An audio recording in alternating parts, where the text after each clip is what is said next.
une production du Studio SF.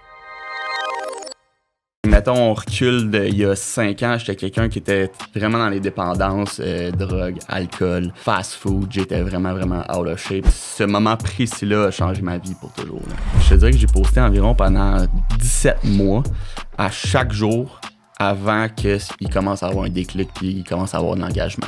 Fait que si on parle d'environ 2 à 3 heures de editing par jour que tu fais puis que tu sais même pas si au final ça va te rapporter, tu sais. Souvent, j'ai l'impression que les gens veulent le résultat, veulent un peu comme la destination de genre, hey, moi aussi, je voudrais être à ta place, là, m'en va monter le Mont Everest, j'ai 400 000 followers, genre, wow, c'est bien cool. Mais les gens sont rarement prêts, comme tu dis, à faire les efforts pour se rendre là. Au camp 2 au Kilimanjaro, il y a quelqu'un qui vient me voir puis il me dit « Aïe, Xavier, c'est incroyable que tu sois là en ce moment. C'est à cause de toi que je suis ici en ce moment. J'ai vu un reel que tu as fait la première fois que tu as monté le Kilimanjaro, puis ça m'a inspiré à venir ici, puis j'ai réalisé mon rêve hier à cause de toi. » Monter l'Everest, il y a un gros range de price. Tu peux partir avec des plus petites compagnies que ça va te coûter 35 000 US, ou tu peux partir avec des plus grosses compagnies que ça va te coûter 150 200 000 US.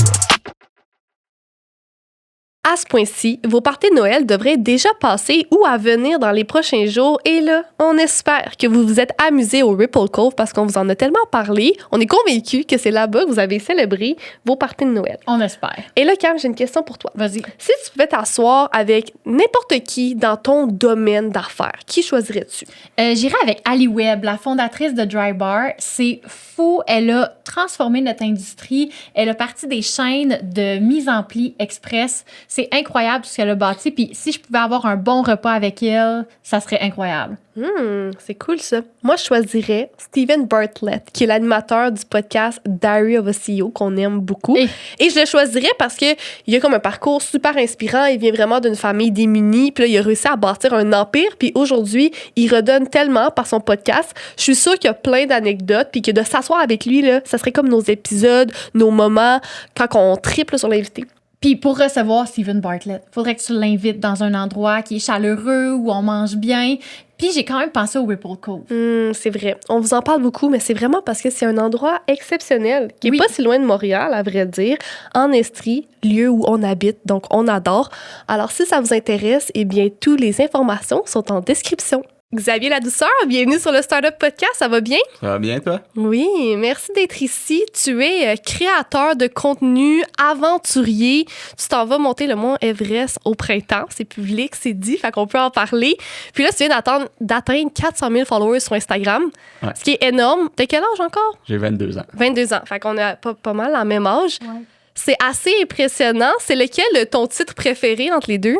Je pense que c'est... honnêtement, c'est aventurier. Je pense que c'est pour ça que je fais ça. Puis la création de contenu, c'est juste quelque chose qui m'aide à vivre de ma passion. Mais je me considère vraiment plus comme quelqu'un qui aime sortir de sa zone de confort, explorer, voyager, pousser mes limites. Donc, je pense que je suis vraiment plus quelqu'un qui... Un aventurier. Qui enjoy la nature. Exact, un aventurier. Là. Est-ce que tu as toujours été comme ça? Non, vraiment pas. Moi, c'est vraiment une passion que j'ai découvert il y a 3-4 ans. Un trip en Gaspésie avec Étienne, que tu connais, notre vidéographe sur le Kilimanjaro. Il m'a apporté à son chalet en Gaspésie. Puis moi, je connaissais rien du tout aux montagnes. Puis c'est là que on est allé faire des montagnes dans les Chic-Chocs. Puis j'ai complètement tombé en amour avec le monde de la montagne, la nature, juste être recentré sur moi-même. Puis quand je suis revenu de ce trip-là, c'est là que j'ai réalisé que crime, il faut que je trouve une façon de vivre de ça. J'avais jamais ressenti ce sentiment-là à l'intérieur de moi. Puis j'avais vraiment l'impression que j'étais tombé en amour directement avec une passion. Mais c'est fou quand même, avant la montagne, t'étais quel genre de gars? Tu sais, tu dis que t'avais pas touché à ça. Est-ce que t'étais off d'aller au Chic-Choc? Non, vraiment pas. J'étais comme, je vais essayer ça. C'était avec une gang de boys, tu sais. Avant, j'étais quelqu'un qui, mettons, on recule il y a 5 ans, j'étais quelqu'un qui était vraiment dans les dépendances, drogue, alcool, fast-food. J'étais vraiment out of shape, tu sais. Mettons, si je vous montrais une photo en ce moment, vous en reviendrez pas que c'est moi, là, tu sais. Puis j'ai eu une peine d'amour à ce moment-là. Puis là, c'est là que j'ai commencé à focusser sur le gym. Puis là, je me suis comme entraîné 1 an ou 2. Puis là, c'est là qu'il m'a parlé de son trip au Chic-Choc. Fait que là, tu sais, j'étais déjà un minimum en forme, tu sais. Fait que là, j'étais comme, let's go, tu sais. j'ai donné une chance. Puis ce moment précis-là a changé ma vie pour toujours. Là. Fait que t'étais pas sportif. Ben, plus jeune, mettons, là, on recule de 10 ans. Ouais. J'étais un joueur de hockey, là. Fait que j'ai passé vraiment tout mon secondaire en sport-études de hockey de Mortagne. Puis ce qui s'est passé à l'époque, c'est que moi, j'ai jamais été quelqu'un de très, très bon à l'école. J'apprenais pas super bien, puis ça m'intéressait pas au final, tu sais. Fait que je mettais pas les efforts aussi. Puis rendu à un certain niveau, c'est que si t'as pas les notes à l'école, ben ils te mettent dehors. T'sais, après 2 échecs à la fin de l'année, ben, ils te mettent dehors. Puis vu que c'est relié au hockey, ben, peu importe comment tu es bon, que tu sois Sidney Crosby, ils te mettent dehors. T'sais. Puis là, c'est là qu'en secondaire 5, j'ai switch à une école plus publique. Puis c'est là que la dérape elle a un petit peu plus commencé. Parce que j'étais tellement intense dans mon sport, je connaissais que ça, la discipline. Puis là, à un moment donné, c'était juste comme, ben là, je suis free, je peux faire ce que je veux. Puis c'est là que la dérape a commencé sur environ 1 an ou 2, jusqu'à temps que je découvre le monde de la montagne. Là. Fait que là, tu dis, t'es comme tombé en amour avec ce sport-là. C'est quoi exactement que t'aimes dans la montagne tant que ça? Ouais, juste honnêtement, tu sais, décrocher du monde ici, tu sais, on est tellement tout le temps stressé dans le trafic, tu sais, on se fait chier sur des petites affaires de la vie qu'on s'en fout. Puis tu sais, quand t'es en montagne, moi, je passe les douanes des États-Unis 1 à 2, 3 fois par semaine, puis je me suis mis une règle que je me mets en airplane mode tout le temps. Je me prends pas de réseau là-bas.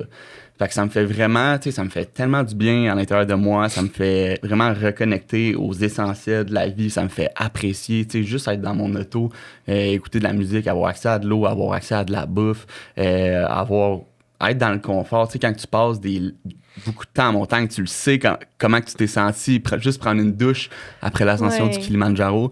Ça te fait vraiment apprécier les petites choses de la vie. Puis, tu sais, c'est un mix de plein de trucs. Tu sais, la montagne, je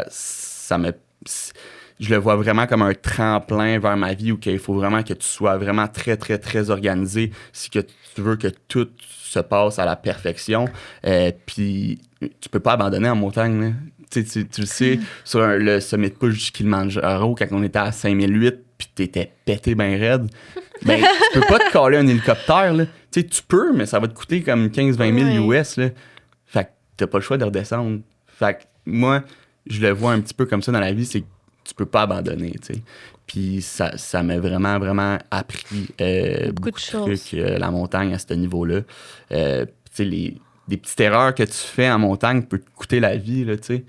Il faut vraiment que tu sois très, très, très organisé quand tu pars en expédition ou tu t'en vas dans des grosses tempêtes. Là, je fais une petite parenthèse parce que je ne l'ai pas dit au début, mais je suis allée monter le Kilimanjaro avec Xavier grâce à Xavier parce qu'il a organisé un concours sur ses réseaux sociaux pour gagner un voyage au Kilimanjaro et j'ai gagné. Donc, je sais pas à quel point j'ai parlé du voyage sur le podcast un peu, mais voilà. Un peu, mais pas assez. Non, ben aujourd'hui, c'est l'opportunité d'en parler un petit peu, là, mais bref, c'est avec Xavier que j'ai fait ça. Fait que c'est là qu'on s'est rencontrés.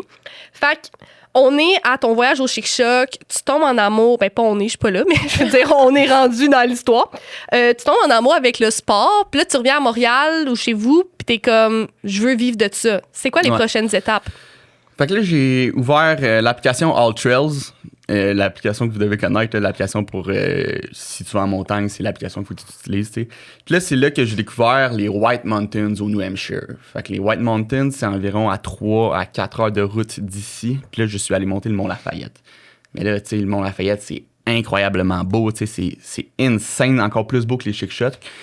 Fait que là, je fais, il y a ça proche, tu sais, il faut que je trouve une façon de pouvoir, tu sais, vivre de ça, puis être en mesure de pouvoir vraiment y aller quand que je veux, tu sais. Mais à l'époque, moi, j'avais un 9 to 5, j'étais entraîneur privé dans un gym. Donc, tu sais, je pouvais juste y aller le week-end. Tout mon argent que je faisais, dans le fond, je la mettais dans mon gaz pour y aller la fin de semaine. Des fois je finissais à 2h PM, puis, tu sais, je conduisais littéralement 3 heures non-stop pour aller me faire un sunset hike au sommet. T'sais. Fait que j'ai vraiment, vraiment investi beaucoup d'argent et de temps dans ce projet-là pour me rendre où je suis aujourd'hui. J'étais vraiment all-in. J'ai perdu beaucoup de relations, des amis sais, quand que j'étais un petit peu plus adhérable, j'ai vraiment dû couper tout ça. Puis mon cercle, c'était vraiment rendu juste des gens qui allaient à la montagne. Fait que je suis allé vraiment, vraiment all-in. Puis comment ça s'est fait, cette transition-là? Parce que là, c'est quand même rapide. Là, tu as eu ta peine d'amour, Chic Choc, tout ça. Pendant les Chic Choc, t'étais-tu déjà entraîneur privé? Ouais. OK, fait que t'étais déjà un peu dans ton... Mais t'avais-tu encore beaucoup d'habitudes, des mauvaises habitudes? T'étais-tu encore dans la consommation, tout ça? Ou t'avais quand même coupé? Ça s'est-tu fait graduellement ou ça a été du Ouais, jour ça s'est au fait lendemain? graduellement. Tu sais, quand que j'ai commencé à m'entraîner au gym, pour être entraîneur, j'ai dû faire des cours en ligne et tout. Fait que je comprenais à quel point c'était pas bon, l'alcool, puis toute la consommation pour les résultats au gym. Puis moi, je suis quelqu'un quand même all-in, là, donc quand que je me lance dans de quoi, j'aime ça, tu sais, je vais pas aller m'entraîner, puis après ça, virer une brosse, tu sais, ça sert à rien, puis après ça, t'es scrap pour 3 jours, tu sais. Puis fait que ça, j'étais en conscience de ça, mais pour répondre à ta question, ça s'est fait quand même assez graduellement, là, ça s'est pas fait du jour au lendemain. Là. Exact. Mettons qu'on demanderait à tes parents ou ton entourage, là, à ce moment-là, quand tu revenais de ton voyage des Chic Choc puis que tu as commencé à aller monter plein de montagnes, mettons qu'on leur demanderait si je sais pas comment bien le formuler, mais le Xavier qu'ils connaissaient, c'était-tu un gars qui était capable de devenir ce qu'on voit aujourd'hui ou c'était comme super loin de qui t'étais? Ah non, vraiment pas, honnêtement, tu sais. Quand que je leur parlais de... Puis tu sais, moi, c'est vraiment pas familial, là, aller monter des montagnes. Et ça a pas été... J'ai jamais fait ça avec mes parents plus jeunes. Puis je pense que c'est une raison pourquoi j'ai autant tombé en amour avec ça. C'est que c'est moi qui l'ai découvert. Puis j'ai appris aussi beaucoup là-dedans. Mais non, pour répondre à ta question, je pense pas que les gens, ils pensaient que... Tu sais, aussi que c'était possible, là, tu sais, de pouvoir vivre de ça. Tu sais, j'en connais pas beaucoup qui vont hiker 3 fois semaine aux États-Unis, puis que, tu sais, je pense pas que... C'est leur job. Ouais, exact. Tu sais, essaye de compter ça à ta mère ou ton père, tu sais, qui savent même pas c'est quoi Instagram, là, c'est sûr que ça a été beaucoup, j'ai dû vraiment, tu sais, me faire une carapace à travers de ça, parce que, tu sais, il y a personne qui va comprendre, là, surtout au niveau des amis. Tu sais, moi, j'ai eu beaucoup de jugements à travers de ça, puis je pense vraiment que la journée où que tu focus sur de quoi, puis tu te fermes aux opinions des autres, ben tu peux vraiment faire des choses qui sont cool. Là. T'allais dire ton plan? Ben, en fait, ton plan, c'était déjà d'en vivre. Ouais, direct. Jour Là. 1. Ouais, direct. C'est vrai, genre, moi, c'est fini. C'est fini le plan d'entraînement. Ouais. Tes Ben, parents, les tes parents étaient-tu, genre, supportive ou... Je pense qu'ils me supportaient là-dedans. C'est juste que c'est quand même un sport qui est assez dangereux, tu sais. Fait que c'est sûr que ça les stressait. Mais tu sais, c'est sûr que j'ai eu beaucoup de commentaires, tu sais. Là, va falloir que tu retournes à l'école, ou il va falloir que tu te trouves une meilleure job, ou... Puis c'est normal en même temps, tu sais. Moi, je me mets à leur place, puis que je connais pas les réseaux sociaux et tout. Tu sais, j'aurais peut-être fait la même chose, puis c'est un énorme risque, là, tu sais. Il y a beaucoup de gens qui rêvent, puis qu'ils veulent devenir créateurs de contenu, mais en réalité, c'est que si tu te donnes pas corps et âme, ça va être vraiment difficile. Là. Vraiment. Fait que là, t'as commencé à, justement, là, te rentrer dans ce mindset-là de « je vais vivre de tout ça », aller faire des hikes plusieurs fois par semaine. Veux-tu nous apporter un peu à travers cette progression-là de... Tu sais, c'était quoi ta stratégie de réseaux sociaux à ce moment-là? Fait que à ce moment-là, j'ai commencé à documenter tout de A à Z, ce que je faisais non-stop, il y a environ, je te dirais, 2 ans et demi. Puis ça a été quand même assez long avant qu'il commence à avoir de l'ampleur, puis que ça a commencé à pogner mes trucs, tu sais. Fait que je te dirais que j'ai posté environ pendant 17 mois, à chaque jour, avant qu'il commence à avoir un déclic, puis il commence à avoir de l'engagement. Mais la réalité, c'est que il n'y a pas beaucoup de gens qui sont prêts à faire ça pendant 17 mois. Tu sais, dis-toi, pendant 17 mois, je postais 2 fois par jour. Fait que si on parle d'environ 2 à 3 heures de editing par jour que tu fais, puis que tu sais même pas si au final, ça va te rapporter, tu sais. Puis moi, je connaissais personne qui vivait de ça non plus, tu sais. Fait que j'ai juste pas lâché, puis c'est là, à ce moment-là, que je vais toujours me rappeler, en décembre 2023... ouais, exact. Décembre 2023, j'ai passé de genre 2000 followers à comme 10 000. Puis là, depuis ce temps-là, tu sais, ça a juste décollé, puis ça a jamais arrêté, tu sais. Est-ce qu'il y a des journées que tu étais découragé ou tu étais toujours focus? Ben oui. Puis, tu sais, j'ai aussi des amis proches qui me supportaient là-dedans. Puis, tu sais, des fois, ils me voyaient que comme je laissais ça un peu de côté, tu sais. Puis, tu sais, c'est difficile parce que, tu sais, mélanger ça avec que tu sois tout le temps parti, tu sais, c'est des grosses journées quand que je pars, là, tu sais, je pars à 5 h le matin puis je reviens entre 10 p.m. et minuit, tu sais. Fait qu'essayer de rentrer aussi de la création de contenu là-dedans, c'est très difficile. Fait que, tu sais, quand je te dis, j'ai posté 2 fois par jour, tu sais, il y a des journées là-dedans que c'est arrivé que j'ai pas pu, là, tu sais. J'imagine. Mais c'est ça, des fois, j'ai eu des petits wake-up calls, puis tu sais, honnêtement, ça m'a aidé. Ça me remémorait c'était quoi ma mission. Ouais, C'était quoi ça. tes wake-up calls? C'était-tu en montagne qui arrivait? Qu'est-ce que tu veux dire T'sais, avec mettons, la création de contenu? Est-ce que, mettons, t'étais découragé, puis là, tu conduis vers ta montagne. Puis là, t'arrives en montagne, puis à un moment donné, t'as une émotion, puis tu fais « OK, non, c'est pour ça que je le fais, je continue. » Ouais, ben c'est sûr que ça a été plus des wake-up calls en mode, tu sais, continue à faire ça parce que tu vas y es arriver. presque. Puis tu sais, faut pas que tu te focuses sur les résultats, mais il faut aussi que tu te focuses sur, tu sais, tout le cheminement. Tu sais, au début, quand j'ai commencé, les gens, il y avait personne qui m'écrivait « Hey, c'est cool ce que tu fais » ou whatever. Ou, tu sais, exemple, ça pouvait me prendre 3 heures faire une vidéo vraiment average versus là, ça me prenait 1 heure.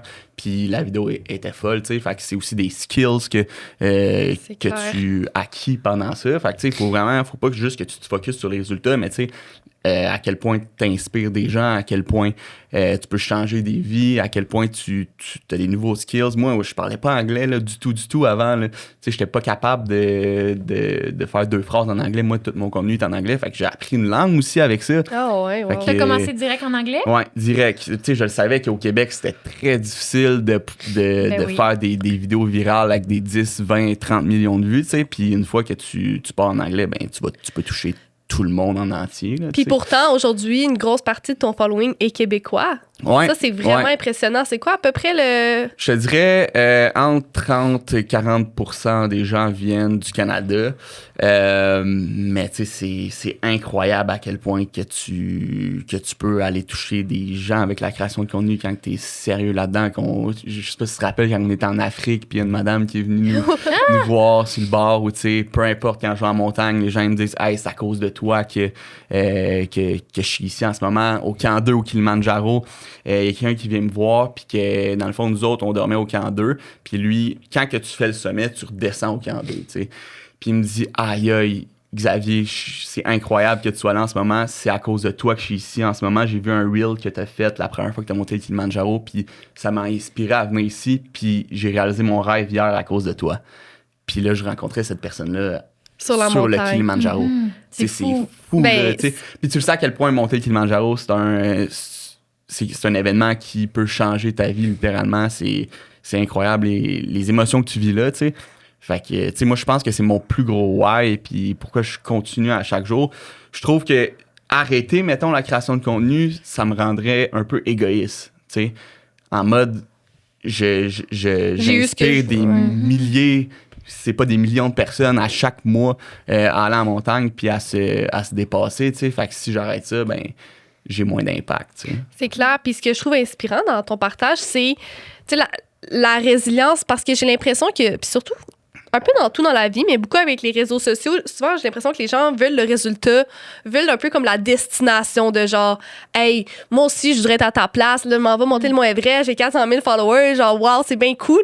Mais les gens sont rarement prêts, comme tu dis, à faire les efforts pour se rendre là. Puis des fois, tu sais, ça prend de l'humilité aussi pour commencer sur les réseaux sociaux, parce qu'aujourd'hui, tu regardes tes vidéos d'il y a 3 ans, puis t'es comme, ouf, c'est pas très cute, là, tu sais. Mais puis là, mais t'as pas le choix de passer par là, puis de travailler tes skills. Puis toi, t'as vraiment eu cette résilience-là avec tes amis qui t'ont un peu, des fois, ramené à comme continue, you got this. Puis t'as quand même mentionné que ça a eu un impact sur ton cercle social.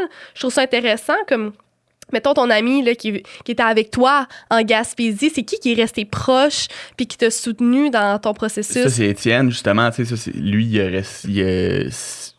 je pense que c'est le seul, honnêtement, qui est resté avec moi tout au long de ce processus-là. Puis je vais être pour toujours, tu sais, tellement grateful pour cette rencontre-là. Sans lui, honnêtement, je serais pas ici ici en ce moment, je m'entraînerais pas pour l'Everest. J'aurais pas eu le même parcours des 3 dernières années. C'est lui qui m'a poussé. Il m'aide dans la création de contenu. On va monter des montagnes ensemble. Tu sais, c'est vraiment mon gars là, avec qui je peux faire confiance dans toutes les situations. Là. C'est vraiment cool. Donc, justement, on s'en va monter la Concagua, le plus haut sommet des Amériques, ensemble. Juste moi puis lui en janvier prochain. Donc, pas de guide. Je vais sûrement être sur la Concagua, là, guys, quand que vous allez écouter ce podcast-là. Hey, on va coordonner ça, nous autres. Donc, ouais, c'est ça, on le fait sans guide. On va tout traîner nos trucs. Juste moi puis lui, on va tourner un documentaire. Ça va être vraiment nice. Oh my God, félicitations. Puis, un constat que moi, j'ai eu, mettons, en faisant le Kili avec vous tous, c'est à quel point ça prend une tolérance à l'inconfort. Ah, puis, ouais. je veux dire, au Kili, on était 20 jeunes. Puis il y avait des gens dans le groupe qui étaient sportifs, d'autres qui l'étaient vraiment pas. Tu avais de tout. Puis je dois dire que, mettons, toi et Étienne, tu sais, je veux dire, Étienne, c'est genre un tank, là. Ouais. Est-ce que ça a toujours... Non, mais tu sais, quelqu'un qui est genre... Un tank, genre physiquement, comme il y a une charpente, ou c'est Non. un tank, genre il s'en fout? Genre, Un tank dans le sens que j'ai l'impression que lui... c'est peut-être une impression, mais qu'il a vraiment rien à son épreuve, Okay, là, dans le sens que... Il est blindé. Tolérance totale. Puis, tu sais, toi aussi, donc, est-ce que ça a comme toujours été présent en vous, ça, ou vous l'avez vraiment forgé? Ouais, 100%, mais je pense que, tu sais, on est tout le temps dans des situations extrêmes. On a couru des ultras ensemble, on a passé des grosses épreuves. On a fait la traversée de la présidentielle, la Pemi Loop dans les White Mountains. C'est des hikes de plus de 50 km. Fait que, tu sais, je pense qu'on est constamment en train de repousser nos efforts. Fait que notre perception de l'effort dans des conditions extrêmes comme le Kilimanjaro est moins pire que quelqu'un que c'est sa première fois. Tu comprends? Ben oui, vraiment. Puis tu t'attends à ça. Est-ce que l'attente de la douleur est pire que la première fois? Ou c'est différent? Ben, c'est plus que la haute altitude, c'est beaucoup quelque chose qui... il faut beaucoup d'expérience pour, tu sais, shine en altitude. Te donner un exemple, moi, ça m'a pris, je pense, 4 ou 5 ascensions avant de devenir good en haut de 5000 mètres. Tu sais, c'est une question de sommeil, d'hydratation, de nutrition. Tu sais, en haute altitude, à partir de 5000 mètres, t'es en altitude extrême qui appelle. Puis si ton hydratation n'est pas ça coche, ça va être extrêmement difficile pour toi de t'acclimater. Aussi, au niveau de la nutrition, tu sais, c'est extrêmement difficile d'assimiler tes nutriments en haut de 5000 mètres parce que tous tes organes, il y a extrêmement beaucoup de pression. Le corps humain, c'est le même qui est fait. Il veut protéger ses organes internes. Donc, tu sais, l'alimentation, quand c'est moins priorisé, quand tu essaies la digestion. de t'alimenter, tu t'assimiles pas les nutriments, là, tu sais. Ouais. Fait que la meilleure façon, ça va être avec l'eau, les électrolytes. Puis, tu sais, pendant un summit push, tu peux pas boire 500 ml, là. C'est sûr que t'exploses, là, à un moment donné. Fait que, tu sais, juste moi, un petit truc que j'ai appris, c'est, tu sais, j'avais 2 gourdes ici, tu pars avec de l'eau chaude. Comme ça gèle pas, tu sais, des petites flasques ici. T'en bois un petit peu à chaque fois, puis tu mets des scoops d'électrolytes dedans. Puis, tu sais, juste ça, je pense que ça a fait que ça s'est super bien passé. Puis, tu sais, moi, j'avais pas le choix que ça se passe bien là, pour le Kilimanjaro. Si, tu sais, je vais sur le top, il y a 19 personnes qui s'attendaient à ce que je sois là, tu sais. Fait que, puis, j'étais extrêmement stressé parce que, tu sais, moi, ça faisait 4 expéditions en ligne avant ça que ça filait comme de la merde, là, tu sais. Fait que là, je m'en venais ici avec 19 personnes. Fait que j'avais pas le choix d'être sa coche, là. Ben, le défi, je crois, c'est que t'as pas souvent l'opportunité de travailler ta personne en altitude parce que c'est quand tu fais ton expédition que tu l'as l'opportunité. Exemple que je fais un parallèle avec le triathlon. Je veux dire, si je veux, je peux me taper un 21.1 chez moi, sur les routes. Je peux aller trouver un sentier qui a le même dénivelé puis tout ça. Mais quand tu t'entraînes pour de la haute altitude, il n'y a pas de montagne ici là, accessible. Fait que, comme tu dis, ça prend quelques expéditions avec des apprentissages à chaque fois. Puis là, tu deviens finalement... Oui, exactement. Tu t'acclimates, finalement. Ouais. Ça prend de la persévérance parce que tu pourrais te dire après ta première fois, c'est pas pour moi. Ouais, ben, tu sais, j'ai monté le Mont Blanc en juin dernier, puis après cette expédition-là, j'ai vraiment été bouleversé, puis j'étais comme, c'est-tu vraiment fait pour moi? Tu sais, le Mont Blanc, c'est en haut de 5000 mètres, là, c'est 4008. En bas, tu veux dire? Exact, en bas. Puis ça s'était vraiment mal passé. Qu'est-ce qui s'est mal passé? L'acclimatation. Fait puis le truc, c'est que moi, quand je suis arrivé, dans le fond, j'ai fait un voyage de 1 mois, puis je suis arrivé en Italie, puis le premier jour, je suis allé avec Emma, que vous connaissez, j'ai fait une trail run sur des sommets, tu sais, puis je me suis fait vraiment mal aux pieds, tu sais. Fait que j'ai été cloué au lit pendant comme 7-8 jours à rien faire. Puis par la suite, tu sais, je m'entraînais pas beaucoup. Puis l'ascension du Mont-Blanc, c'était à la fin de ce voyage-là complètement. Fait que 1 mois après, fait que je suis arrivé sur le Mont-Blanc, j'étais pas tant en shape. Puis le but, c'était de faire une ascension à un single push. Tu sais, normalement, les gens, ils partent de Chamonix pour aller au Mont-Blanc en 2, 3, 4 jours. Tu sais, une acclimatation plus lente. Nous autres, on est parti de Chamonix le matin, puis on a monté jusqu'au sommet du Mont-Blanc en genre 16 heures l'aller-retour, tu sais. Fait que, tu sais, j'ai beaucoup appris sur cette expédition-là de comme, moi, mon acclimatation est peut-être plus longue que les autres, puis il faut vraiment que tout soit sa coche, parce que, tu sais, c'était pas normal qu'à 4008, je file de même, tu sais. Tu me parlais, puis j'étais comme... T'étais pas là. Exact. J'étais tout enflé, tu sais, j'avais vraiment des symptômes de l'altitude. Puis je partais 1 mois après pour le Kilimanjaro. Avec 20 personnes quand même. avec moi. Fait que là, c'est pour ça qu'après cette expédition-là, sur le Mont-Blanc, je capotais bien raide. Puis j'ai vraiment eu une pause vraiment difficile, là, 1 semaine, que je me remettais en question, tu sais. Puis tu sais, moi, veux pas, mon identité, c'est un peu, tu sais, le gars qui est fort en montagne, qui est tout le temps en mission, qui fait des gros trucs. Puis là, on dirait que je réalisais que c'était peut-être pas fait pour moi, tu sais. Fait que ça a été vraiment difficile. J'ai arrêté aussi un peu la création de contenu pendant genre 1 semaine, ce qui est énorme pour moi, là, pas poster pendant 1 semaine. Là. Fait que c'est ça, je me suis remis de ça, puis je me je me suis concentré sur... j'ai aussi beaucoup analysé, qu'est-ce qui s'était passé, j'ai pris un step back, j'ai réalisé que monter passer de 1000 mètres à 4008 en moins de 24 heures, c'est pas fait pour tout le monde. Il y en a qui vont être capables de l'endole, mais moi, je suis pas capable. Fait que je me suis dit, bon, Kilimanjaro, on va faire ça en 7 jours, on va aller à 6000. Je l'ai déjà fait, je vais être bien entouré, ça va bien aller. Fait que c'est ça qui s'est passé, puis ça a super bien été. Mais un truc que j'avais peur, c'est que j'avais fait un œdème cérébral sur mon expédition d'avant, sur le Horos del Salado. C'est quoi un œdème cérébral? C'est quand il y a de l'eau qui s'accumule au cerveau à cause de la haute altitude. Puis ça sonne grave. Ouais. Ça, je dis rien. Ça, si t'es pas hospitalisé dans les heures ou dans les jours qui suivent, ben tu meurs. C'est direct, là. Puis moi, je suis allé monter en janvier dernier le Horos del Salado, le plus haut volcan au monde. Puis je filais pas du tout. J'étais plus capable de me tenir sur mes jambes. Il faisait froid, il faisait comme moins 35 sur le forecast. Mais tu sais comment c'est un moins 35 à 6005, c'est pas un moins 35 au Québec, là. C'est un quoi moins la 50. Ben le truc, c'est que... Je pensais que c'était moins pire, non? OK. Non, le truc, c'est qu'en altitude extrême, ton corps, il se réchauffe pas comme au niveau de la mer. Fait que tu sais, mettons les mondes qui montent l'Everest ou qui montent des montagnes de 8000 mètres, si tu tombes en hypothermie ou whatever, ton seul moyen de pouvoir sortir de ça, c'est de plugger sur de l'oxygène. Parce que si t'as pas d'oxygène, ton corps il est incapable de se réchauffer, tu comprends? Le sang circule moins bien. Puis tu sais à quel point, exact, tu sais à quel point on bouge pas vite, là, tu sais, sur un sommet de push, là, c'est quoi, 1 km à l'heure, 2 km à l'heure, fait que, c'est vraiment, vraiment très difficile. Rien pour aider ton corps. Exact. Fait que, je pense que c'était un mix que j'étais en hypothermie puis que j'étais trop en altitude extrême qui a fait que, j'ai viré.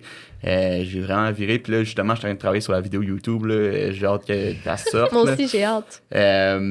J'ai perdu ma carte SD, by the way. Fait que ça va être quand même tough. Là. Oh, ça sortira pas? Non, ça va sortir. Okay. J'ai pris du contenu aussi dans mon cell et tout. Mais ça va être beaucoup du behind the scenes que je vais parler après. Puis, je comprends.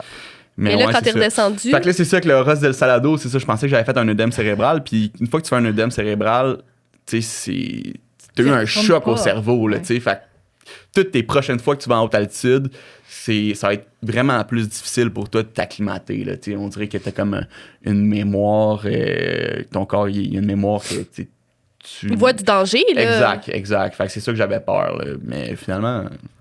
c'est good. Là, j'aimerais ça qu'on fasse une pause. Là. Puis c'est sûr que vous faites dire ça tout le temps. les deux, là, ben, toutes les gens qui font de l'altitude, vous racontez le pire cauchemar de plusieurs personnes avec des étoiles dans les yeux.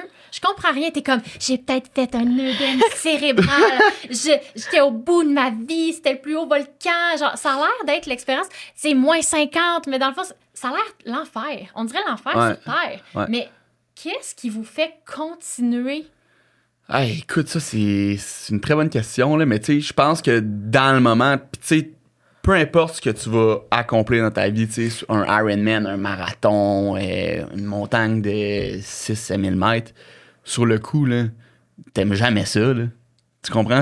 Mais c'est tout le temps. Parce que c'est très commun, là. C'est un fil conducteur, les étoiles d'indice. Je pense que toute la dopamine que tu vas chercher avec ça, puis à quel point tu es capable de te découvrir en tant que personne dans des situations extrêmes ou très difficiles comme ça, tu es capable de remettre ça dans ta vie, dans ton éthique de travail. Puis je pense que ça nous fait grandir beaucoup là, en tant que personne. Donc, moi, je pense honnêtement, tu sais, j'ai de la misère à mettre le doigt sur le mot, mais je sais que ça m'apporte beaucoup de bien dans mon day-to-day. Là, puis la montagne, mettons, j'ai fait des ultramarathons, j'ai fait un full Ironman au Texas. Puis la montagne de haute altitude, c'est vraiment le truc qui met une plus grosse claque d'en face à chaque expédition. C'est vraiment le truc le plus difficile que tu peux faire. Tu peux pas quit, comme je t'ai dit tantôt. C'est comme, c'est toi, ton équipement, puis tu t'arranges avec ça, puis tu sais pas si ça va bien filer, tu sais. Il y a tellement d'incontrôlables, c'est ça aussi le truc, tu sais, t'as les avalanches, t'as les crevasses, ton corps, tu sais pas comment il va filer. Tu perds aussi l'équilibre un petit peu, tu sais, en altitude, tu sais, tu te vires un peu fou, tu sais, fait faut que tu sois focus, parce que sinon, tu t'en sors pas, puis, tu sais, plus que je push en dehors de ma zone de confort, plus qu'après ça, j'aime ma vie, tu sais, après, plus que je suis grateful pour tout, là. Oui. On dirait, je me demande s'il n'y a pas des études qui sont sorties sur l'effet de la dopamine sur le long terme. Tu sais, ce que tu dis que tu ressens après, c'est pas ça qui vous pousse à continuer. Tu sais, comme tu dis, autant le cerveau, il se souvient de ton œdème si t'en fais un, autant il se souvient aussi du bienfait qu'il y a après. Ouais. Tu sais, entre chaque expédition. On dirait que je serais curieuse de faire une étude mais sur combien de temps les hormones de bonheur durent après un effort si intense. En tout cas, j'ai pas la réponse, personne. Je pense que c'est pour ça qu'on veut tout le temps y retourner, puis on veut toujours y retourner plus haut, parce qu'on cherche toujours à reproduire ce sentiment de dopamine-là. Puis tu sais, plus que tu piques haut, plus que tu piques bas après, tu sais, après une expédition, c'est plus difficile. Puis la réalité, c'est que on dirait que tu as tellement été isolé avec certaines personnes, tu crées tellement des forts liens avec eux que on dirait que c'est les seules personnes avec qui tu as envie de discuter après. Tu as tellement connecté avec ces personnes-là que. Puis après ça, c'est là que, tu sais, on repart. Puis là, ça finit jamais, tu sais. C'est une chaîne qui embarque, là. Ouais. C'est vraiment intéressant. Tu relates beaucoup, je pense, qu'en ce moment. Ben oui, mais c'est sûr que, tu sais, j'en ai vraiment pas fait autant que toi, là, dans le sens que tu poses la question à nous deux, mais moi, j'ai fait une aventure d'autre altitude. Fait que la réalité est ton discours a tellement évolué du moment que t'es revenu à maintenant. Fait que tout le monde a le même. Mais je me souviens quand on est redescendu du Kili, je disais à Xav, je suis comme, je comprends vraiment pas. Je suis comme Xav, je comprends absolument pas pourquoi tu fais ça. Genre, c'est la pire affaire que j'ai fait de toute ma vie. Je refais jamais ça. Puis il était comme, je sais, mais je te dis, tu vas vouloir le refaire. Puis j'y croyais tellement pas. Puis là, je le referais. Ben c'est ça, ton discours, il a évolué rapidement de plus jamais à là. Puis c'est très commun chez les gens qui font de la haute altitude ou qui se font vivre des émotions intenses. Ben, je pense que c'est exactement ce que tu viens de dire. Xav l'a super bien expliqué. Plus tu vas dans l'inconfort, plus après ça, ta récompense est forte. Comme, tu sais, c'est prouvé que la dopamine, plus tu travailles pour l'avoir, tu sais, plus après ça, elle est saine à recevoir, puis tout ça. Fait qu'il il y a ça. Puis après ça, il y a aussi la résilience que tu bâtis pour ton quotidien. Comme Xav avait expliqué. Tu sais, là, on parle de la haute altitude, mais ça se fait par plein d'autres épreuves. Là, le nombre de fois que j'ai expliqué que moi, mon deuil, c'est comme une des meilleures choses qui m'est arrivée parce que ça a fait de moi maintenant une jeune personne comme super résiliente puis qui a bien moins peur dans la vie. Mais n'importe qui dirait pourquoi tu dis ça d'un deuil d'un parent. Genre. C'est vrai. Fait, mais je peux te dire que moi, j'aime pas utiliser le mot difficile, facile, puis tout, parce que je trouve que tout est relatif, mais l'altitude, c'est difficile. Là. Puis je comprends exactement comment tu te sentais quand tu me disais ça, parce mon que Dieu. je suis allé au Kilimanjaro pour la première fois, ça a été aussi ma première expédition de l'altitude, puis j'étais pété, là. Ah, ouais. Solide, là. Non, puis, tu sais, moi, j'avais parlé avec beaucoup de gens qui l'avaient fait, puis je me suis en parler avec Lucie puis Cindy quand ils sont venus ici. Puis, au Kili, ce que je me suis dit, là, j'étais comme, le monde dise vraiment pas assez à quel point c'est tough, là. Ouais. Tu sais, la meilleure façon de le décrire, parce que moi, je me disais, en revenant, il faut que je puisse expliquer à ma famille le feeling, là. Puis, je sais pas, toi, comment tu le racontes quand les gens te questionnent, mais moi, j'étais genre, imagine que t'es extrêmement malade. Genre, t'as la gastro, la grippe, genre, t'as tous les pires virus. Puis là, en plein milieu de ta nuit, faut que tu te lèves pour aller monter une montagne pendant, genre, 10 heures, puis il fait comme moins 25. Ouais, tu s'en vas à la guerre, là. C'est Fait que vraiment pas le fun. c'est genre un cauchemar pendant, mais après ça, je sais pas, il y a quelque chose d'additif. Ouais. Fait que bref. C'est vraiment intéressant. Je vous encourage à y aller, vivre votre cauchemar. Allez-y, tout le monde. Fait que j'ai envie qu'on repasse un bon vers Ouais. quand tu nous as parlé de ton mois de décembre 2023. On revient en arrière. Mois de décembre 2023, tu passes de 2000 à 10 000 abonnés, puis là, soudainement, tout s'enchaîne. Ouais. Fait que justement, ta croissance du moment que tu n'avais pas beaucoup de followers à où est-ce que tu es rendu aujourd'hui, ce bout-là, c'est fait genre en 2 ans. Ouais. Fait que toi, comment tu as navigué là-dedans, là, financièrement? Comment ça se passait? Ouais. Fait que, mettons, on step back un peu avant décembre. Là, fait que, mettons, on retourne en août. Fait que 3-4 mois avant ça, c'est là que j'ai fait ma première expédition au Kilimanjaro. Fait que, avec ça, j'étais comme... Puis, tu sais, ça a toujours été des investissements pour aller plus haut, faire des plus gros trucs pour le documenter. Tu sais, je suis un grand fervent de comme...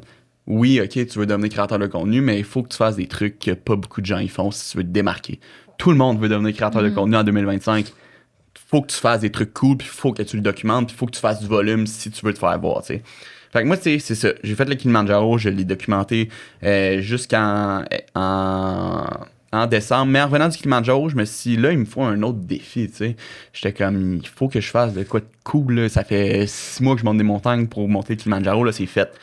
Fait que là, j'ai décidé de m'inscrire à un full Ironman au Texas. Mais, tu sais, j'avais pas de vélo.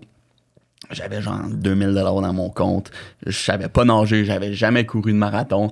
Fait que mon père, il m'a prêté de l'argent pour que je m'achète un vélo. J'ai donné 2000. Puis là, mon vélo, il coûtait genre 5. Fait que là, il fallait que je rembourse 3000, tu sais. Puis c'est ça, j'ai mis l'inscription du Ironman sur la carte de crédit, 1500$. Puis là, ma seule mission, c'était de m'entraîner pour Ironman Texas de 0 to Ironman, tu sais. Puis à ce moment-là, tu avais un travail encore? Ouais, exact. Encore Fait que, tu sais, c'était incroyable, tu sais, je faisais des 9 to 5, puis, tu sais, mettons, j'allais nager avant. Puis moi, j'aime beaucoup l'entraînement aussi dans le gym, tu sais, fait que je m'entraînais... Tu sais, je me dépêchais pour manger, je m'entraînais pendant mon heure de dîner, puis le soir, ben, tu sais, j'allais courir ou je faisais du indoor bike. Puis c'est ça, j'ai documenté, tu sais, cette préparation-là de septembre à mai. Puis c'est là que, tu sais, c'était moins populaire qu'aujourd'hui, tu sais, il y a 2 ans, tu sais, vous savez à quel point les Ironman, tu sais, tout le monde maintenant, on dirait qu'ils font ça, ces réseaux, tu sais. Puis c'est ça, on dirait que j'étais comme à l'époque où c'était plus... moins de gens documentaient ça, tu sais. Fait que je pense que les gens, ça les intéressait beaucoup voir quelqu'un qui partait de zéro puis qui faisait un Ironman. Fait que c'est ça, j'ai documenté ça de A à Z jusqu'en avril. Puis tu sais, au mois de décembre, le monde, il trouvait ça cool parce que tu sais, je montais les montagnes aussi les fins de semaine. Fait que j'ai documenté toute ma préparation, puis c'est là que les gens ils ont comme embarqué dans mon histoire, puis c'est ça, tu sais, le jour du Ironman, j'étais rendu à genre 150 000 personnes qui me suivaient là, en avril, tu sais, puis j'étais à 2000 en décembre. Là. C'est fou. Puis mettons, là, tu publiais sur quelle plateforme? Juste Instagram. Juste Instagram, ouais. À ce jour, est-ce que c'est juste Insta? Non? Des fois, mes trucs cool qui me prennent beaucoup de temps, je les poste sur TikTok, mais je suis vraiment plus Instagram. OK. Là. Ouais. J'aime cette stratégie. Genre, j'aime bien Instagram. Je trouve que, tu sais, moi, je veux mettre vraiment toutes mes œufs dans le même panier. Oui, tu vas te faire voir plus si tu postes sur Facebook, YouTube, TikTok, mais le truc, c'est que si tu veux vraiment que tes trucs explosent sur une plateforme, poste juste sur Instagram. Le monde, ils vont déjà avoir vu ta vidéo sur TikTok. Fait qu'une fois qu'ils vont ouvrir ta vidéo sur Instagram, ben ils vont skip. Ton watch time, il va drop. Puis le watch time, c'est le truc le plus important sur Instagram. Fait que, tu sais, eux autres, le but d'Instagram, faut toujours que tu te mettes dans cette mentalité-là en étant créateur de contenu, c'est qu'ils veulent garder les gens le plus possible sur l'application. Fait que si ta vidéo, elle dure, exemple, 30 secondes, puis t'as 2-3 secondes de watch time, ben c'est out, là, elle va aller nulle part ta vidéo versus si t'as un 25 à 28 secondes, mais ta vidéo va faire le tour du monde, tu sais. C'est quand même champ gauche un peu comme approche. C'est rare qu'on entend ça d'un créateur de contenu. Ouais. On entend beaucoup, faut être partout, faut être vu partout, l'attention, garder l'attention des gens. Toi, comment t'as développé cette mentalité-là? C'est-tu un webinaire? Comment tu l'as... Non, je pense que c'est juste des essais-erreurs, puis ce que je vois aussi à travers les réseaux sociaux, tu sais, TikTok, c'est aussi une communauté plus jeune, moi une communauté que je veux aller chercher. J'ai aussi ma business d'expédition, tu sais, c'est pas là que je vais être capable d'aller chercher, mettons, des clients. J'aime que tu dises ça à 22 ans. Mais Tu sais, t'es quand même dans la génération de TikTok aussi. Ouais, je sais, mais tu sais, exemple, je mets la même vidéo, tu sais, exemple, là, j'ai fait mon gros annonce de l'Everest, ma grosse annonce de l'Everest, je l'ai mise sur Instagram, puis je l'ai mis sur TikTok. Sur TikTok, c'était tout genre des affaires, le gars, il s'en va polluer, polluer la montagne. Sinon, Inoxtag, vous savez c'est qui? C'était tout genre Inoxtag de Wish, genre des affaires de même. Ouais, mais c'est pas grave. C'est un YouTuber français qui a monté l'Everest. Fait que le monde disait que je le copiais. Genre, mais tu sais, versus Instagram, c'était tout comme du monde qui m'encourageait puis que c'était cool. Fait que tu sais, j'aime aussi beaucoup plus la communauté sur Instagram. Aussi aux yeux des brands. Si tu veux travailler avec des brands sur Instagram, ils valorisent beaucoup plus ça que TikTok. Tu sais, fait que moi, je mets vraiment toutes mes œufs dans le même panier. Puis je shoot en mode bazooka sur Instagram. Ben, ouais, c'est ça. On va en parler un peu de la stratégie. Ouais. Mais avant d'arriver à ça, ça a été quoi comme ton premier partenariat? C'est arrivé quand à peu près? Je te dirais c'est arrivé à peut-être au mois de... Juste avant mon Ironman, j'ai eu un partenariat avec Shop Santé. Puis c'est de là que ça a commencé, les partenariats... ma longue série de partenariats que j'en suis aujourd'hui. Là, ouais. Fait que ça fait comme 1 an et demi que tu as les partenariats, puis c'est quand tu es venu à dire « je peux vivre de ça ». Hey, écoute, ça, c'est une excellente question. J'étais rendu environ à... Parce que la réalité, c'est que tu peux avoir le nombre d'abonnés que tu veux, mais si t'es pas connecté avec ta communauté, puis c'est juste du contenu viral, tes trucs, les gens ne savent pas réellement t'es qui, ça va être extrêmement difficile d'aller chercher des bons partenariats. Tu sais, tu peux avoir 1 million d'abonnés, mais si personne t'a jamais entendu parler puis personne sait t'es qui, ben aux yeux des brands, eux autres, c'est à quel point ça convertit dans leur business, tu sais. Fait que pour ça, il faut que les gens te fassent confiance. Fait qu'au début, tu sais, oui, j'étais viral puis j'avais beaucoup d'abonnés, mais personne ne savait j'étais qui, tu sais, je faisais juste du contenu drôle, puis le monde il finissait par s'abonner, tu sais. Fait que c'est ça, j'ai vraiment changé un petit peu ma manière de faire les choses, puis tu sais, maintenant j'essaie de vraiment plus connecter avec la communauté, puis ça aide vraiment beaucoup pour aller chercher des plus gros partenariats, là. C'est quoi que tu fais pour connecter avec ta communauté? Ben, tu sais, parler, vraiment documenter le behind the scenes, parler de ton histoire aussi, tu sais, de montrer la réalité des choses, de où tu viens, poser des questions, le behind the scenes, là, tu sais, des expéditions. Je pense que ça a un énorme impact, là, tu sais, juste pas juste montrer le les beau, accomplissements. Là, exact. Ouais, exact. Ça prend du temps aussi de documenter tout le behind the scenes. Ouais. Là, c'est pour ça que, comme tu dis, ta position, peut-être qu'il y a beaucoup de gens qui l'envient, on peut dire, mais elle est bien méritée, comme il y a beaucoup de travail derrière l'OT, là, parce qu'il y a beaucoup de créateurs de contenu qui ont des super followings, mais il faut comme juste montrer l'accomplissement, parce que ça prend du temps, montrer le travail. Fait que là, c'est quand que t'es comme, OK, je vais vivre de ça.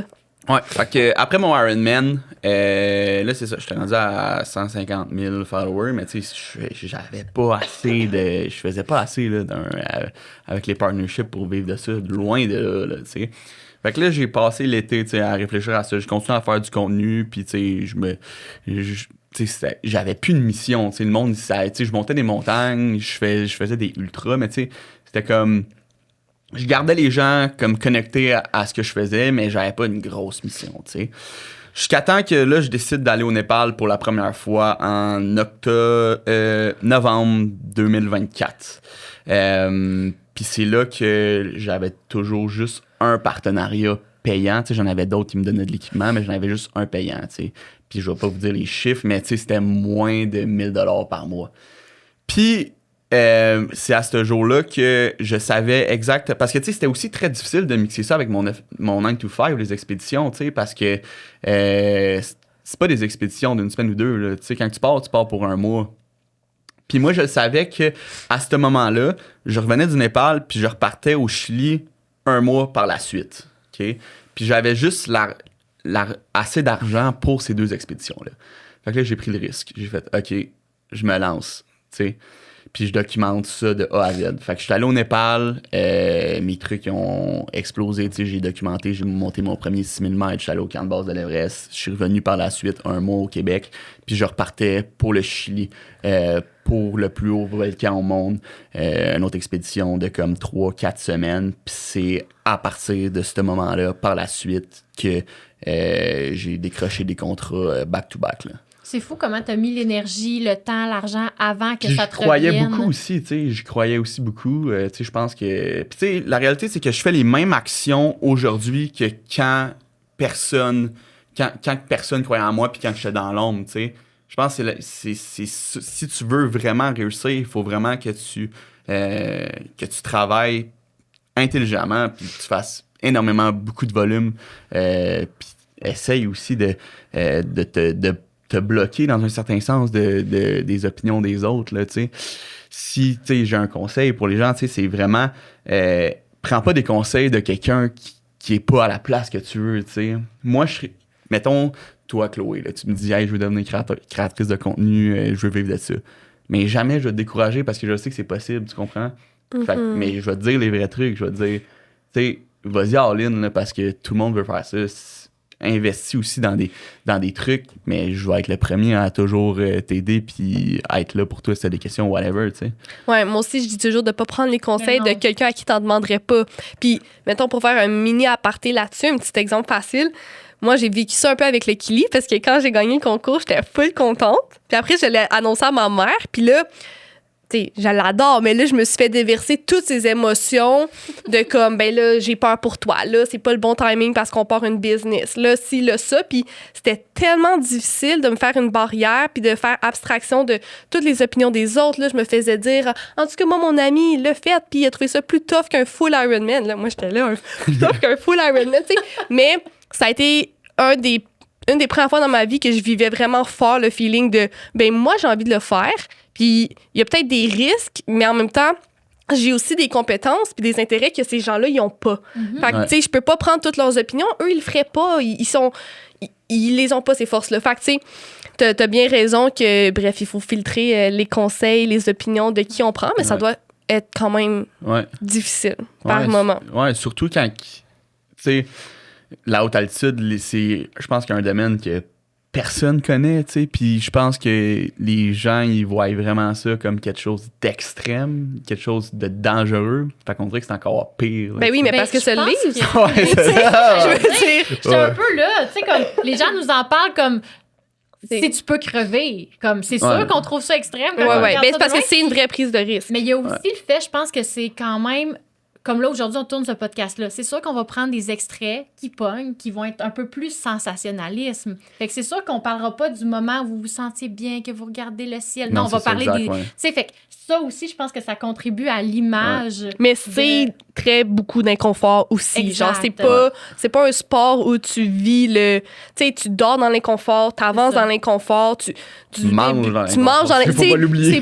C'est pas super. Tout est comme inconfortable. Fait que c'est quand même représentatif de genre, dans le fond, c'est tough. Mais bref. Exact. On en a parlé un peu tantôt. Fait que, encore un peu curieuse de comprendre la partie comme vivre de ça et tout. Qui te conseillait? Parce que, tu sais, que ça l'ait pris, que tu sois rendu à 150 000, voire plus de followers que ça avant que tu puisses oser, tu sais, vivre de ça. Comme, est-ce que tes parents te conseillaient? T'as-tu des amis à un moment donné qui t'ont dit, OK, c'est le même qu'on fait ça? Non, du tout. Non, pas en tout.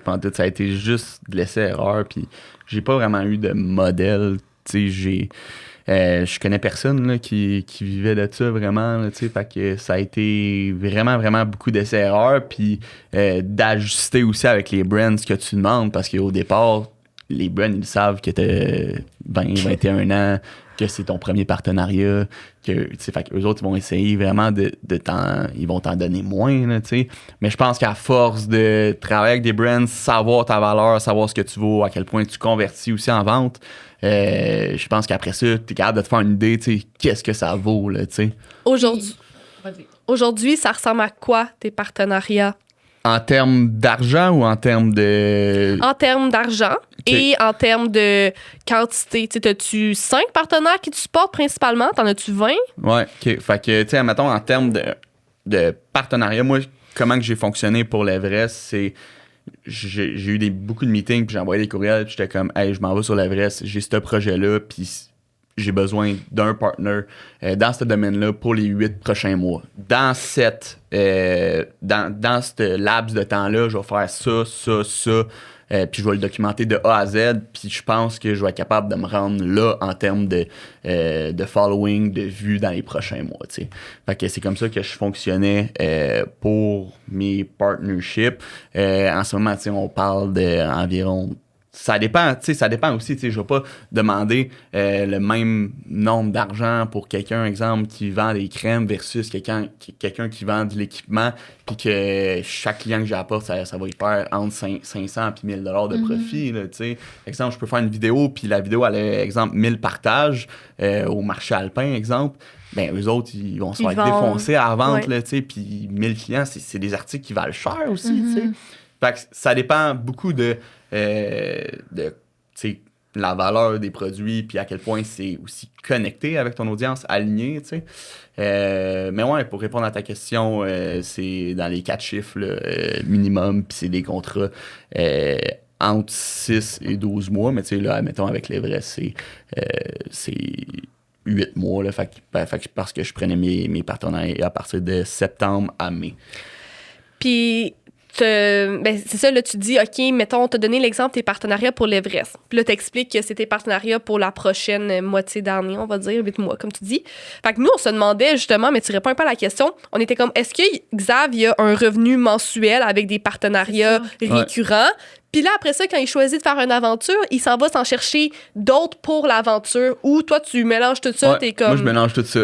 T'es comme, il y a de l'argent qui rentre, puis avec ça, je paye mes affaires. Exact. C'est comme ça que je fonctionne. Puis c'était aussi un leverage pour moi de comme, je peux demander encore plus parce que vous rentrez, vous devenez partenaire de toutes mes expéditions puis mes challenges d'ici l'Everest, tu sais. Pour monter l'Everest, il faut que tu en fasses là, des missions, là, tu sais. C'est énormément, beaucoup de volume, là. Tu sais, on parle de...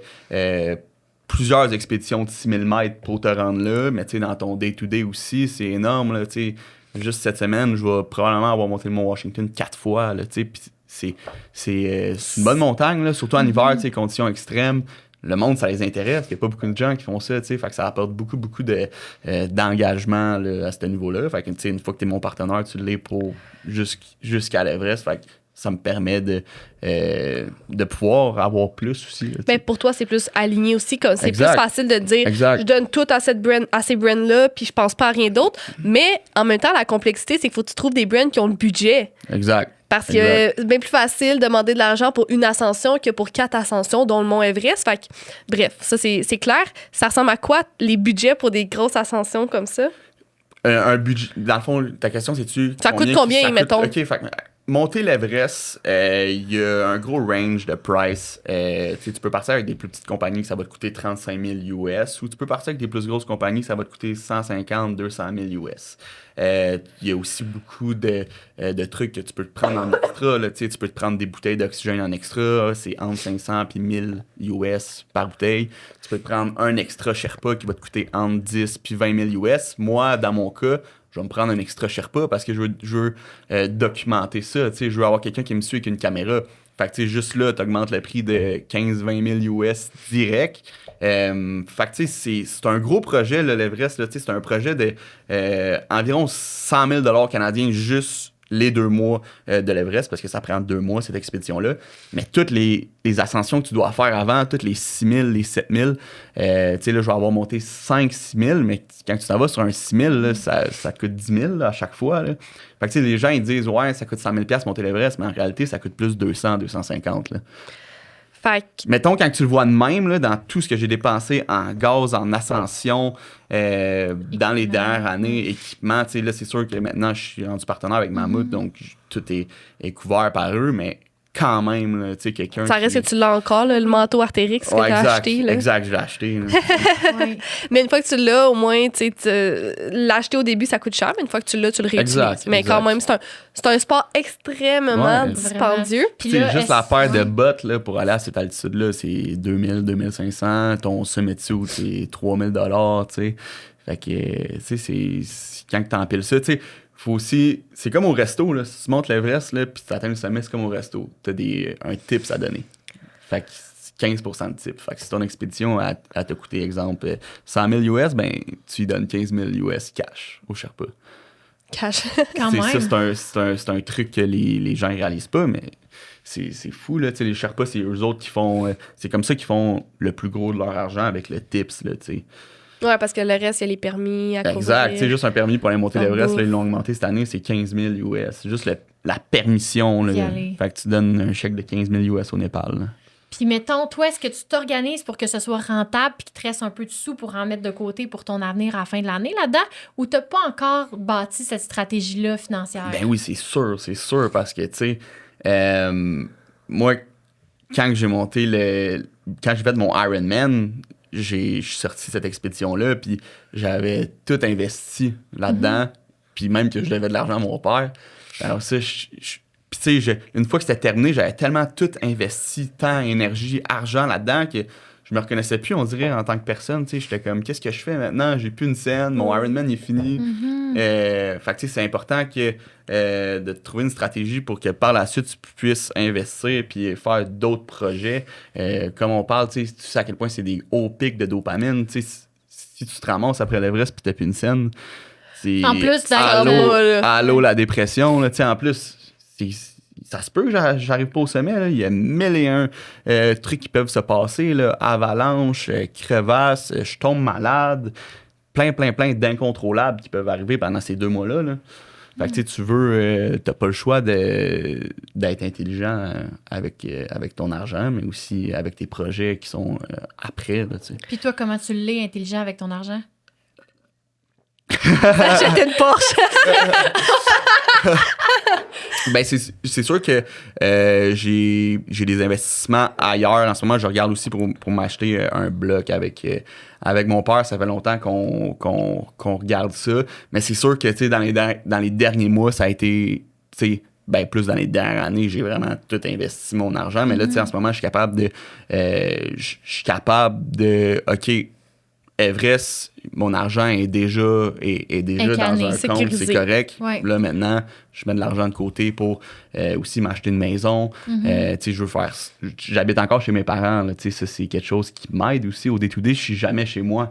Fait que, dépenser 1 000, 2 000 $ de loyer quand t'es 6-7 mois par année parti, ben, c'est sûr que c'est rough. Fait que, moi, ça m'aide, mais en ce moment, j'économise de l'argent pour partir éventuellement quand je reviens cet été. Là. Fait que dans le fond, dans tes expéditions, de ce que je comprends, tu te planifies quand même un salaire de Qu'est-ce que tu veux base dire? à mettre de côté. Exemple que tu ferais un 9 à 5, tu ferais 70 000 par année. Ouais. Est-ce que dans tes partenariats ou dans ton expédition, tu prévois le salaire plus de l'argent pour l'expédition ou tu le prévois plus ou moins vu que là, tu vis chez tes parents? Fait que tout ce que tu peux faire, tu le gardes de côté. Comme Ben, t'as pas beaucoup honnêtement, de je le prévois plus ou moins. Comme je te dis, c'est pas des partenariats en mode je m'en vais monter l'Everest, ça coûte ça à être partenaire de mon truc. Je suis créateur de contenu, je vis des aventures, je partage mes trucs sur les réseaux sociaux. Si tu veux embarquer puis m'aider dans mes projets, ben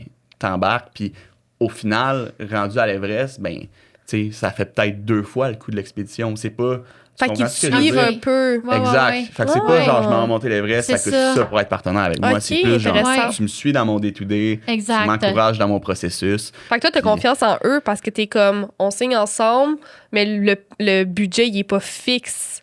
Ben, Vous allez- c'est des contrats. Fait que c'est des contrats de 8 mois, comme je te dis. Mais que eux savent pas au bout du compte, ça va me coûter 50 000. Exact. Ça se peut que ça leur coûte plus ou moins. Exact. OK, intéressant. Mais aussi, je pense que Variant, t'en as vraiment pas oublié, c'est que là, de ce que j'ai compris, ça fait même pas 1 an que 100% confortable non plus financièrement. Exact. Fait que je pense que c'est plus en plus tu t'en vas monter le Mont Everest. Fait que tu sais, je veux dire, année 1 que tu as du confort, tu te donnes genre la plus grosse expédition. Fait que c'est sûr que d'entrer l'épargne là-dedans, c'est comme un processus en cours. Ouais, non, c'est sûr.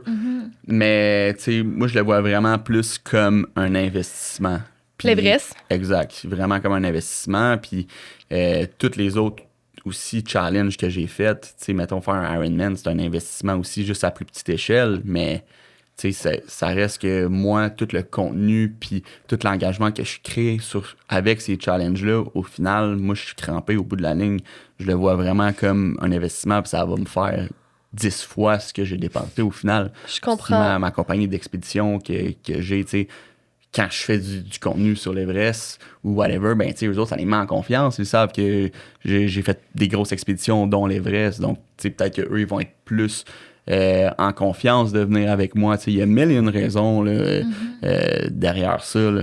Ouais, vraiment. Puis est-ce que tu sens aussi que parce que, mettons, on est jeune, t'es jeune, tu te sens plus à l'aise dans la prise de risque ou t'es pas vraiment là dans ta tête? Parce que moi, je me dis que à 20 ans, c'est le moment où on a comme tout l'avenir devant nous, la naïveté de dire, tu sais, si je me plante, je peux me relever, tout ça. Est-ce que ça, tu le ressens ou? Ben, j'ai l'impression que si tu m'aurais posé la question, exemple, il y a 2 ans, quand j'ai commencé à monter des montagnes, je t'aurais dit oui. Je t'aurais dit, tu sais, je faisais des affaires caves, j'allais sur des montagnes, puis j'avais pas d'allure là. Puis, tu sais, c'est une des raisons aussi pourquoi mes trucs, ils ont pop, c'est que j'avais tellement de hate sur des affaires connes. Je savais pas ce que je faisais, tu sais. Puis là, il y a du monde full expérimenté qui mettait du hate sur mes affaires. Puis oui, tu sais, quand j'ai commencé, je me sentais invincible. Je faisais des trucs un petit peu comme qui font aucun sens, tu sais. Mais aujourd'hui, je pense que je suis vraiment plus conscient des risques. Puis je sais là, que c'est quelque chose d'extrêmement dangereux. Puis tu sais, je sais aussi que je suis encore jeune. Fait que si je me plante, ben je peux me relever. Puis ça va juste être une leçon de plus que je vais avoir appris. Là, ouais, je me plante encore. Là. Je suis pas parfait. Là. Tout le monde se plante, mais c'est juste plus que tu es dans l'action, plus que tu peux te planter. Fait que tant que tu es au courant de ça puis que tu le vois positivement, je pense que tu es gagnant au final. Là. 100%. Ben oui, puis là, tu as quand même une bonne base d'établi. Je pense pas que tu pourrais tant te planter que ça. Là. Je veux dire, non, c'est ça. T'as réussi à bâtir, puis c'est propre. Félicitations à toi. Dernière question à ce sujet-là, c'est quoi un peu la structure juridique de la chose? Parce que être créateur de contenu, niveau comptabilité, c'est compliqué. Qu'est-ce que tu mets dans tes dépenses? Qu'est-ce que tu mets pas? T'as-tu de la clarté là-dessus? Oui, fait que il faut que tu t'inscrives aux taxes. C'est quelque chose que je savais zéro. À la fin de l'année, si tu fais dire hey, tu dois tant au gouvernement, t'es genre hey, OK. Surprise! Il faut que tu t'inscrives aux taxes. Tu peux t'incorporer ou pas. Ça change rien au niveau de si tu peux déduire sur tes dépenses. Fait que c'est ça, moi, quand mon gaz... le gaz, par contre, c'est 90% que tu peux déduire parce que eux autres, ils savent que tu l'utilises aussi un petit peu pour ton day-to-day. Tu irais à l'épicerie pareil, tu irais au gym pareil. Mais 90%, quand que je vais, mettons, dans les White Mountains au New Hampshire ou whatever, ben ça, c'est déductible d'impôts. Aussi, les restaurants, les expéditions, les vols d'avion. Fait que ça, c'est un gros avantage quand tu es créateur de contenu comme ça. Une expédition d'Everest va peut-être me coûter 100 000, ben tu déduis ça sur tes impôts. Mais surtout dans ton cas, que c'est vraiment... C'est comme... C'est que tu serais pas là si c'était pas, on va dire, de ta job de créateur de contenu. Mais c'est une vraie dépense. Oui, c'est une vraie dépense qui fait du sens. C'est comme, je peux pas colorer des cheveux sans coloration. Tu peux pas monter des montagnes sans aller sans montagne. Tu sais. Exact. Ouais. Comme tu as vraiment besoin de ces choses-là pour y arriver, parce que le parallèle avec ça, c'est que dans la création de contenu, ce qui est délicat, c'est que tu peux recevoir des choses ou des cadeaux ou des collaborations, mais t'as pas nécessairement réellement besoin de ces choses-là pour comme survivre, mais en tout cas, c'est pas toujours déductible ou c'est comme dangereux un peu de jouer autour de ça. C'est une ligne très mince, puis en ce moment, je sais que les créateurs de contenu sont très checkés à ce niveau-là. Parce qu'ils savent que les gens sont pas informés puis que... Les lois sont pas claires non plus à ce sujet-là. Fait que c'est pas juste le manque d'information, c'est le manque... Ben, c'est pas juste le manque d'éducation, c'est le manque d'information. Puis à l'école, tu te fais pas enseigner ça. Là, moi, il y a personne qui m'a enseigné ça. Puis là, pour conclure, tu as parlé quelques fois de ta compagnie d'expédition. Ouais. Qu'est-ce que c'est? C'est quoi le but avec ça? Ouais, fait que, commencé ma compagnie d'expédition qui s'appelle Northeast Expedition. On a appelé ça comme ça parce que le Northeast, c'est la place dans les White Mountains où on s'entraîne, moi puis mon partner Renaud. On grimpe des montagnes ensemble depuis 3-4 ans. Puis Chloé a eu la chance de venir sur une de nos expéditions, notre première. Donc, c'est ça. On organise des trips au Népal, au camp de base de l'Everest. Là, on revient tout juste du Népal. On est allé, tout le mois d'octobre, on est allé au camp de base de l'Everest. Puis on a monté un sommet de 6000 mètres avec des jeunes Québécois. Puis, tu sais, ce que je trouve nice, c'est que il n'y a pas d'autres vraiment, on n'a pas vraiment d'autres compétitions dans cette niche-là. Tu sais, il y en a, mais tu vas partir avec des gens de 30, 40, 50 ans. Tu sais, c'est pas un... En ce moment, je trouve que, tu sais, c'est un petit peu plus, tu sais, avec les réseaux, tu sais, ça devient de plus en plus populaire, mais c'est pas... il n'y a pas beaucoup de gens qui vont aller monter, qui vont aller faire des grosses expéditions comme ça. Fait que je trouve ça cool. On regroupe vraiment des gens plus jeunes. Fait que, tu sais, tu l'as vu, la vibe. Tu sais, je pense que la personne la plus vieille avait quoi, 27, genre? Ouais. Fait que, tu sais, c'est cool. Moi, toutes les fois que je suis allé en expédition, avant ça, c'était tout le temps, je me ramassais dans des groupes entre 30, 40 ans ou du monde, genre de la Norvège, là, tu sais. Puis tu sais à quel point que, tu sais, ça... Être avec des gens de où tu viens, qui ont le même vibe, ça peut changer toute une expédition. Fait que, nous autres, c'est comme ça qu'on essaye de vraiment... rendre l'expérience vraiment cool.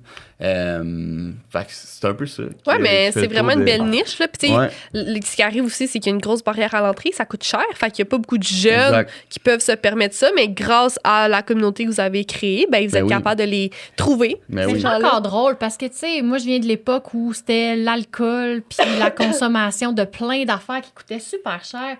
Honnêtement, je sais pas combien j'ai dépensé au bar dans ma jeunesse ou que les gens autour de moi ont dépensé. Quelqu'un qui veut vraiment vivre une expédition comme ça, peut-être qu'il ne se le permettra pas à 20 ans, mais qu'il va travailler fort pour se le permettre à 24, 25. Je pense que les mentalités plus jeunes, on en a parlé souvent sur le podcast, à quel point moi, je suis impressionnée de vous autres, puis qu'on n'a pas la même vingtaine. Là. Non, c'est clair. C'est des années-lumière. Là.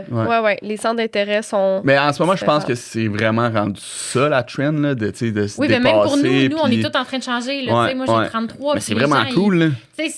Ça change autour de moi. C'est plus... c'est sain. Là. Moi, non seulement je trouve ça le fun de vivre, mais en plus, je me dis que c'est bon pour notre société parce que si les jeunes, tu sais, si on boit moins, si on est... Toutes ces affaires-là, c'est... Mais il y a aussi un peu de négatif là-dedans. Là, c'est clair. Tu ouvres ton Instagram puis t'as l'impression que tout le monde fait des Ironman ou tu cours un marathon puis c'est banalisé. T'sais, moi, je me rappelle, il y a 3 ans, quand j'ai couru mon premier demi-marathon, tout le monde me voyait comme si j'étais le king. Là, mais en ce moment, tu cours un demi-marathon, malheureusement, tu sais. Ça reste une performance vraiment cool. Là. C'est pas facile de courir 21 km, là, peu importe. Là. Mais on dirait que c'est rendu comme banalisé parce que tout le monde fait ça. Puis c'est tout le temps comme... C'est vrai que c'est un trend exigeant. Mais j'avoue que moi, si j'avais comme 22 ans puis que je ferais un demi-marathon, je serais comme story. Je ferais pas un gros post là-dessus. Ouais. Alors que, mettons...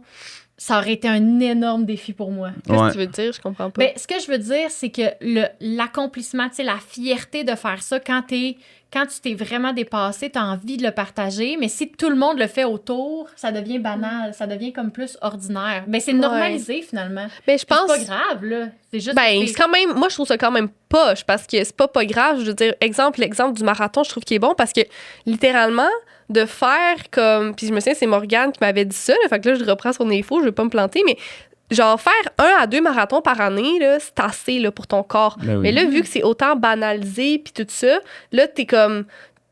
Tu te sens même pas hot d'en avoir fait 2, tu comprends? Puis là, après ça, t'as ton ami qui court 5 km le week-end d'après dans son backyard. Puis comme... tu sais, je veux dire... Je trouve que c'est vrai que c'est un peu problématique. C'est pas... Tu sais, c'est... Je veux dire, si tu cours 21 km, Cam, là, tu vas être fier en tabarouette de toi. Puis comme, c'est sûr. C'est pas juste une story, là. Non. C'est un post, là. Non. Mais en même temps... Non, mais moi, je ferais un post. Mais je pense que si j'avais été élevée dans tout le monde fait ça puis c'est normal, je l'aurais pas fait. Je crois, par exemple, que la petite nuance que j'apporterais ici, c'est que ce que tu vois va évoluer avec toi dans ton sport. Exemple, moi, quand j'ai fait mon premier demi-marathon, j'étais super fière puis tout ça, mais là, j'en ai déjà fait 1, j'en ai fait 2, j'en ai fait 3. C'est plus autant wow, un demi-marathon. Fait que, tu sais, les gens que tu suis puis tout ça c'est comme leur niveau de défi augmente avec toi aussi, tu comprends?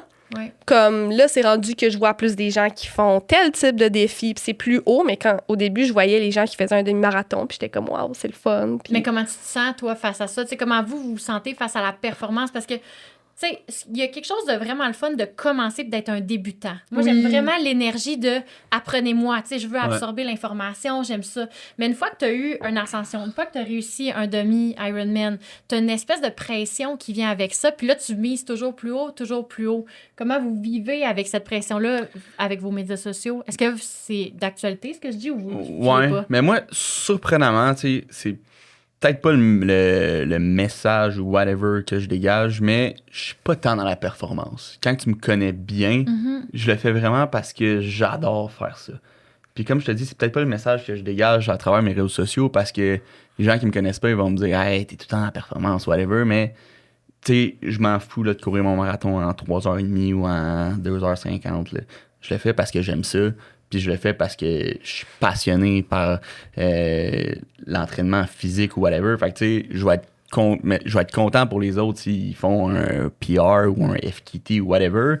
Mais moi, personnellement, on dirait que ça m'affecte pas tant. Tu sais. Ben, tant mieux. Ouais. Puis toi, ça t'affecte-tu ou pas tant? Ben, en fait, c'est qu'il faut se recentrer sur qu'est-ce qui compte pour toi, justement. Fait que, exemple, moi, le triathlon, j'aime vraiment ça. Fait que même si tout le monde en fait en ce moment, je vais pas arrêter d'en faire. Puis, tu sais, j'ai fait un premier film, puis là, je pense à mon deuxième. Puis là, je parlais avec du monde dans cet univers-là qui me disait faut faire quelque chose que pas beaucoup de gens font. Des Ironman, tout le monde fait ça, fait que tu sors pas du lot.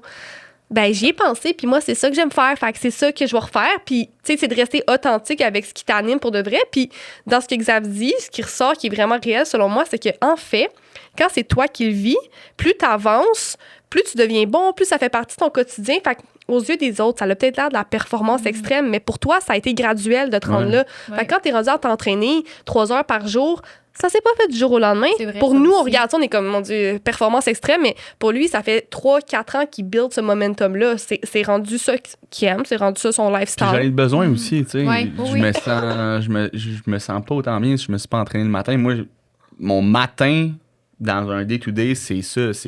Je mets 2 à 3 heures dans mon fitness. Je trouve que c'est le truc le plus important. Puis tu sais, la réalité, c'est que tu peux avoir tout l'argent du monde. Tu peux, tu peux être le plus heureux au monde, avoir le plus d'argent.